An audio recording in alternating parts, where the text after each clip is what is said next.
Okay, ನಿನ್ನೆ republic ಕನ್ನಡಕ್ಕೆ ಬಸನಗೌಡ ಪಾಟೀಲ್ ಯತ್ನಾಳ್ ಒಂದು ಹೇಳಿಕೆಯನ್ನು ಕೊಡ್ತಾರೆ. ಆ ಹೇಳಿಕೆಯ ನಂತರ ಇಡೀ ಬಿಜೆಪಿ ಪಾಳಯದಲ್ಲಿ ಒಂದು ಹೊಸ ಟ್ವಿಸ್ಟ್ ಉಂಟಾಗಿದೆ, ಒಂದು ಹೊಸ ಆತಂಕ ಉಂಟಾಗಿದೆ. ಅದೇನಪ್ಪ ಅಂತಂದ್ರೆ, ನಾನು ಸೈಲೆಂಟ್ ಆಗಿರ್ತೀನಿ ಅಂತ ಹೇಳಿದಂತ ಯತ್ನಾಳ್ ಒಂದು ಬಾಂಬ್ ಹಾಕ್ಬಿಟ್ರು. ಜನವರಿಯಲ್ಲಿ ವಿಜಯೇಂದ್ರ ಬದಲಾಗ್ತಾರೆ. ರಿಪಬ್ಲಿಕ್ ಕನ್ನಡಕ್ಕೆ ಸ್ಫೋಟಕ ಹೇಳಿಕೆ ನೀಡಿದ ರೆಬಲ್ ನಾಯಕ, ಜನವರಿಯಲ್ಲಿ ಬಿಜೆಪಿ ರಾಜ್ಯಾಧ್ಯಕ್ಷರ ಬದಲಾವಣೆ ಆಗುತ್ತಂತೆ. ನಾನು ಸೈಲೆಂಟ್ ಆದ್ರೆ ಬಸವ, ವೈಲೆಂಟ್ ಆದನೋ ಯತ್ನಾಳ್. ಜನವರಿಯಲ್ಲಿ ಮತ್ತಷ್ಟು ರೆಬೆಲ್ ಆಗ್ತಾರಂತೆ. ರಾಜ್ಯಾಧ್ಯಕ್ಷರಲ್ಲಿ ನಾನು ಟಾಪ್ ಅಲ್ಲಿ ಬರ್ತೀನಿ ಅಂತ ಹೇಳ್ತಾ ಇದ್ದಾರೆ. ಒಂದು ಸಿನಿಮಾದಲ್ಲಿ ಈ ತಾರಾ ಅವರೊಂದು ಡೈಲಾಗ್ ಹೊಡಿತಾರೆ, ನನ್ನ ಮಗ ಟಾಪ್ ಅಲ್ಲಿ ಬರ್ತಾನಂತೆ ಅಂತೇಳಿ. ಆಷಾಢ ಮುಗಿದು ಶ್ರಾವಣ ಬಂದ್ರೆ ನನ್ನ ಮಗ ಆಷಾಢ ಮುಗಿದು ಶ್ರಾವಣ ಬಂದ್ರೆ ನನ್ನ ಮಗ ಟಾಪ್ ಅಲ್ಲಿ ಬರ್ತಾನೆ ಅಂತ ಅಂದ್ಬಿಟ್ಟು. ಹಾಗೇನೆ ಡಿಸೆಂಬರ್ ಮುಗಿದು ಜನವರಿ ಬಂದ್ರೆ ಯತ್ನಾಳ್ ಅವರು ಟಾಪ್ ಅಲ್ಲಿ ಬರ್ತಾರೆ ಅಂತ ಅವ್ರು ಹೇಳ್ತಾ ಇದ್ದಾರೆ.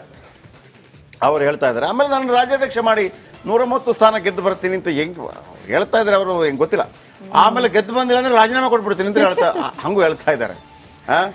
ಸೊ ಆಮೇಲೆ ಮುಖ್ಯಮಂತ್ರಿ ಆಗ್ತೀನಿ ಅಂತ ಹೇಳ್ತಾ ಇದ್ದಾರೆ. ಆದ್ರೆ ಒಂದು ಇವರು ಹೋರಾಟ ಮಾಡಿದ ಕಾರಣಕ್ಕಾಗಿ ಅಟ್ಲೀಸ್ಟ್ ದೆಹಲಿ ನಾಯಕರು ಅಟ್ಲೀಸ್ಟ್ ಬಿಜೆಪಿ ಕಡೆ ತಿರುಗಿ ನೋಡುವಂಗಾಯ್ತು. ಇಲ್ಲ ಅಂತಂದ್ರೆ ಇವರನ್ನ ಮುಗಿಸ್ತಾ ಇರಲಿಲ್ಲ ರೀ ಯಾರು ಕೂಡ. ಏನಿದ್ರು ಕೂಡ ಅದು ಪಾಪ HD ಕುಮಾರಸ್ವಾಮಿ ಹತ್ರ ಹೇಳ್ಬಿಟ್ಟು ಮ್ಯಾನೇಜ್ ಮಾಡ್ತಾ ಇದ್ರು. ಇನ್ನು ಬಿಜೆಪಿಯ ಬಂಡೆದ್ದ ನಾಯಕ ಯತ್ನಾಳ್ ದೆಹಲಿಗೆ ಹೋದಾಗ ಸ್ವಲ್ಪ ಸೈಲೆಂಟ್ ಆಗಿದ್ರು. ಆದ್ರೆ ಯತ್ನಾಳ್ ಗೌಡ್ರು ಮತ್ತೆ ಸಿಡಿದಿದ್ದಾರೆ. ಯಾವಾಗ ನಮ್ಮ ಕಲೀಗ್ ವಿಜಯ್ ಅವರನ್ನ ಮಾತಾಡಿಸಿದ್ರು, ಮತ್ತೆ ಒರಿಜಿನಲ್ ಯತ್ನಾಳ್ ಹೊರ ಬಂದಿದ್ದಾರೆ ನೋಡಿ.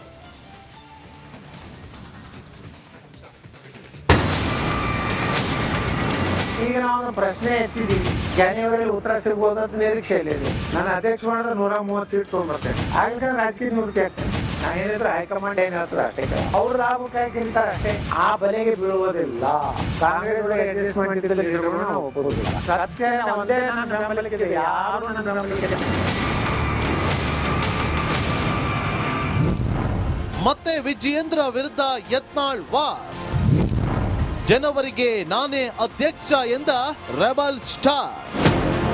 ವಿಜಯೇಂದ್ರ ಯಡಿಯೂರಪ್ಪ ವಿರುದ್ಧ ಕೈ ತೊಳ್ಕೊಂಡು ಬೆನ್ನತ್ತಿರುವ ಯತ್ನಾಳ್ ಗೌಡ್ರು ಮತ್ತೊಂದಿಷ್ಟು ಬಾಂಬ್ ಸಿಡಿಸಿದ್ದಾರೆ. ಜನವರಿಯಲ್ಲಿ ರಾಜ್ಯ ಬಿಜೆಪಿಯಲ್ಲಿ ಮಹಾಕ್ರಾಂತಿ ಆಗುತ್ತೆ, ನಾನು ಟಾಪ್ ಅಲ್ಲಿ ಬರ್ತೀನಿ, ನೋಡ್ತಾ ಇರಿ ಅಂತಿದ್ದಾರೆ. ಜನವರಿಯಲ್ಲಿ ವಿಜಯೇಂದ್ರ ಪಟ್ಟ ತ್ಯಾಗ. ಈಗ ನಾವು ಪ್ರಶ್ನೆ ಎತ್ತಿದ್ದೀವಿ, ಜನವರಿಯಲ್ಲಿ ಉತ್ತರ ಸಿಗ್ಬೋದು ಅಂತ ನಿರೀಕ್ಷೆಯಲ್ಲಿದ್ದೀವಿ. ಜನವರಿಯಲ್ಲಿ ರಾಜ್ಯಾಧ್ಯಕ್ಷರು ಬದಲಾವಣೆ ಆಗ್ತಾರೆ ಹಂಗೇನು ಹೇಳುದಿಲ್ಲ. ಆ ಎಲ್ಲ ಈ ಸಿದ್ಧಾಂತಕ್ಕೆ ಹೊಂದುವಂತ ವ್ಯಕ್ತಿ ಆದಂದ್ರೆ ನಮ್ಗೆ ಅನಿಸ್ತದೆ. ನನ್ನ ಅಧ್ಯಕ್ಷ ಮಾಡಿ 130 ಸೀಟ್ ಫಿಕ್ಸ್.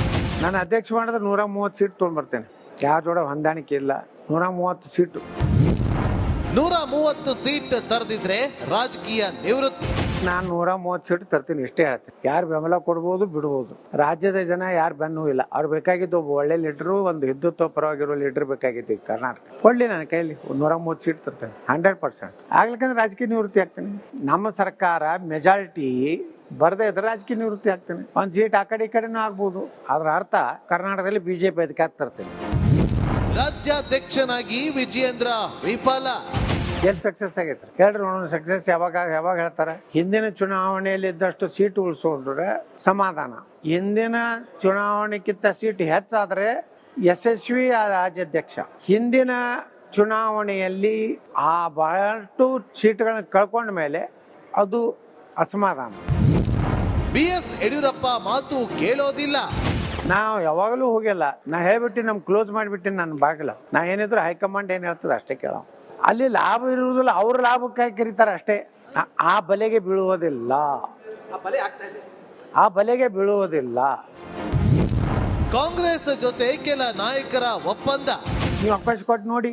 ಈಗ ಉತ್ತರ ಪ್ರದೇಶದ ಯೋಗಿ ಇಲ್ವಾ, ನಿನ್ನೆ ಮಹಾರಾಷ್ಟ್ರದಲ್ಲಿ ಆದ್ರಲ್ಲ ಫಡ್ನವೀಸ್, ನಮ್ಮ ಮಧ್ಯಪ್ರದೇಶದ ಮುಖ್ಯಮಂತ್ರಿ, ಆಸಾಮದ ಮುಖ್ಯಮಂತ್ರಿ, ಹರಿಯಾಣ. ಆಯ್ಕೆ ಹಂಗಾಗ್ಬೇಕು. ಕಳಂಕ ಇರುವಂತವ್ರು ನಾಯಕತ್ವ ನಾವು ಒಪ್ಪೋದಿಲ್ಲ. ಕಾಂಗ್ರೆಸ್ ಜೋಡಿ ಅಡ್ಜಸ್ಟ್ಮೆಂಟ್ ಇದ್ದ ಲೀಡರ್ಗಳು ನಾವು ಒಪ್ಪೋದಿಲ್ಲ. ಬಿಜೆಪಿಯಲ್ಲಿ ನನ್ನ ವಿರೋಧ ಮಾಡೋರೇ ಇಲ್ಲ. ನಾನು ಸತ್ಯ ಮಾತಾಡ್ತೀನಿ ಅನ್ನೋಂಥದ್ದು ಸತ್ಯ ಒಂದೇ ನನ್ನ ಬೆಂಬಲಕ್ಕಿದೆ. ಯಾರು ನನ್ನ ಬೆಂಬಲಕ್ಕಿಲ್ಲ. ನೀವು ಹೇಳುವಂತ ಯಾರ ರಾಷ್ಟ್ರೀಯ ನಾಯಕರು ಬೆಂಬಲಕ್ಕಿಲ್ಲ. ನಾನು ಸತ್ಯ ಮಾತಾಡ್ತೀನಿ ಅನ್ನೋಂಥ ಕಾರಣದಿಂದಲೇ ನಾನು ಈ ಪಕ್ಷದಲ್ಲಿ ಇನ್ನೂವರೆಗೆ. ಎಲ್ಲರಿಗೂ ಗೊತ್ತಿದೆ ರೀ, ಅವ್ರೆಲ್ಲರಿಗೂ ಗೊತ್ತಿದೆ ಯತ್ನಾಳ್ ಎಂತ ಮನುಷ್ಯ ಅನ್ನೋದು. ಅವ್ರು ಯಾರೂ ವಿರೋಧ ಮಾಡ್ಲಿಕ್ಕೆ ಸಾಧ್ಯನೇ ಇಲ್ಲ. ಯತ್ನಾಳ್ ಗೌಡ್ರು ಬೆಂಕಿ ಚೆಂಡು ಉಗುಳುತ್ತಿದ್ದಾರೆ. ಅದನ್ನ ವಿಜಯೇಂದ್ರ ಯಡಿಯೂರಪ್ಪ ಹೇಗೆ ನಿಭಾಯಿಸ್ತಾರೋ ಕಾದು ನೋಡೋಣ. Political bureau, republic Kannada.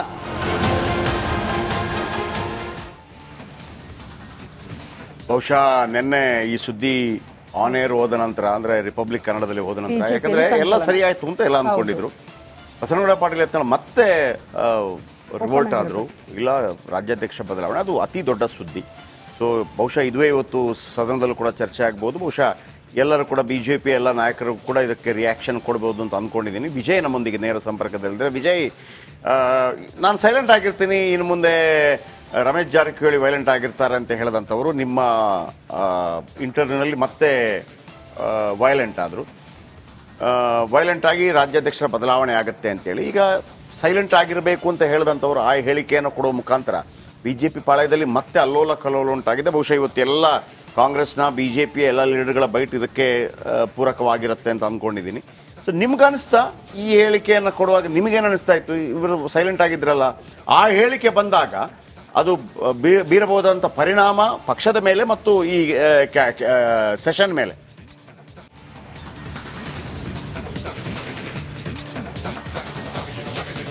Jayaprakash, ನನಗೂ ಕೂಡ ಆಶ್ಚರ್ಯ ಇತ್ತು. ಅಂದ್ರೆ ಯತ್ನಾಳ್ ಅವರು ನನ್ನ ಪ್ರಕಾರ ಸೈಲೆಂಟ್ ಆಗಿರ್ತಾರೆ ಅಂತ ನಾನು ಕೂಡ ಅದೇ ರೀತಿಯಲ್ಲಿ ಕೂಡ ಹೋಗಿರುವಂತದ್ದು, ಅದೇ ರೀತಿಯಲ್ಲಿ ಕೂಡ ಅವ್ರನ್ನ ಇಂಟರ್ವ್ಯೂ ಸಂದರ್ಶನ ಮಾಡಿದ್ರು. ಆದ್ರೆ ಅವ್ರು ಹೇಳಿಕೆ ಕೊಡ್ತಾ ಇದ್ದಂತ ನೋಡೋದಾದ್ರೆ, ಯತ್ನಾಳ್ ಅವರು ಈ ಹೇಳಿಕೆ ಕೊಟ್ಟಿರುವಂತದ್ದು ದೆಹಲಿಗೆ ಹೋಗಿ ಶೋಕಾಸ್ ನೋಟಿಸ್ಗೆ ಉತ್ತರ ಕೊಟ್ಟು ಹೈಕಮಾಂಡ್ ನಾಯಕರ ಭೇಟಿಯ ಬಳಿಕ ಮೊದಲ ಬಾರಿಗೆ ಈ ರೀತಿ ಹೇಳಿಕೆ ಕೊಟ್ಟಿರುವಂತದ್ದು. ನನ್ಗನ್ಸ್ತಾ ಇರುವಂತದ್ದು ಜಯಪ್ರಕಾಶ್, ಹೈಕಮಾಂಡ್ ನಿಂದ ಒಂದಷ್ಟು ನಾಯಕರ ಸಪೋರ್ಟು ಯತ್ನಾಳ್ಗೆ ಇದೆಯಾ ಅಂತ. ಯಾಕಂದ್ರೆ ಸಂಸದರ ಸಭೆ ಆಯ್ತು, ಶೋಕಾಸ್ ನೋಟಿಸ್ ಕೊಡೋದಕ್ಕೆ ಉತ್ತರ ಕೊಡೋಕ್ಕಿಂತ ಮುಂಚೆ ಸಂಸದರ ಸಭೆ ದೆಹಲಿಯಲ್ಲಿ.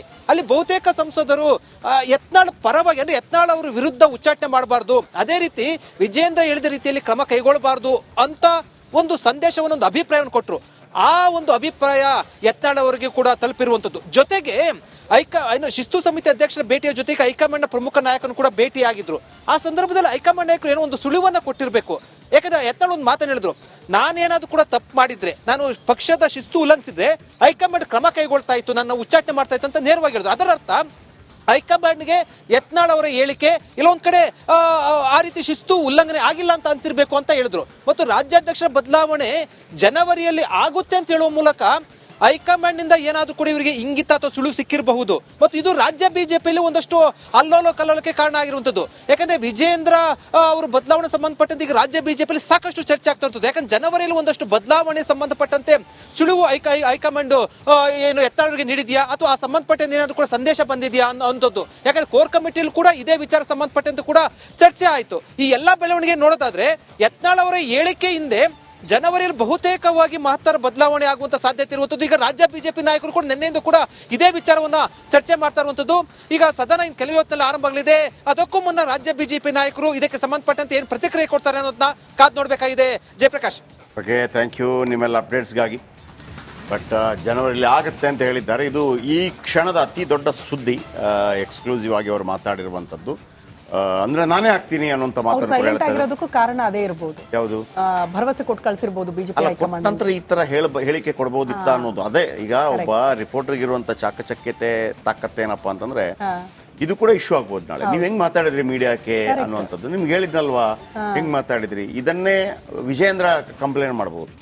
ನೋಡಿ, ಮಾಧ್ಯಮದ ಮುಂದೆಲ್ಲ ಹೇಳ್ತಾ ಇದ್ರೆ ಹಿಂಗಾಗಲ್ಲ ಅಂತ ಮಾಡಬಹುದು. ಸೊ ಇದು ಒಂದವರಿಗೆ ಲಾಭನೂ ಆಗ್ಬೋದು, ನಷ್ಟನೂ ಆಗ್ಬೋದು. ಆದ್ರೆ ಪತ್ರಕರ್ತರ ಕೆಲಸ ಏನಪ್ಪಾ ಅಂತಂದ್ರೆ ಆ ವಿಷಯಗಳನ್ನ ಮಾಹಿತಿ ಸಂಗ್ರಹಿಸೋದು. ಈ ಸೈಲೆಂಟ್ ಅದೇ ನೀವು ಹೇಳ್ದಂಗೆ ಸೈಲೆಂಟ್ ಆಗಿದ್ದಕ್ಕೆ ಕಾರಣ ಇದು ಆಗಿದ್ದಿರ್ಬೋದು, ನಾನು ಸೈಲೆಂಟ್ ಆಗಿರ್ತೀನಿ ಅಂತೇಳಿ. ಆದ್ರೆ ಮಿಡ್ಲಲ್ಲಿ ನಾವು ಹೋಗಿ ಸೈಲೆಂಟ್ ಆಗೋದಕ್ಕೆ ಬಿಡ್ಲಿಲ್ಲ, ವಾಪಸ್ ವೈಲೆಂಟ್ ಆಗಿದ್ದಾರೆ. ಸೊ ರಿಲ್ಯಾಕ್ಸ್, ಹೌದೌದು, ಫುಲ್ ಎಣ್ಣೆ ಎಲ್ಲ ಹಚ್ಕೊಂಡು ಎಲ್ಲ ರೆಡಿ ಆಗಿದ್ರಂತೆ. ಸೊ ಸೈಲೆಂಟ್ ಆಗಿದ್ರೆ ಬಸವ, ವೈಲೆಂಟ್ ಆದ್ರೆ ಯತ್ನಾಳು. Okay, next.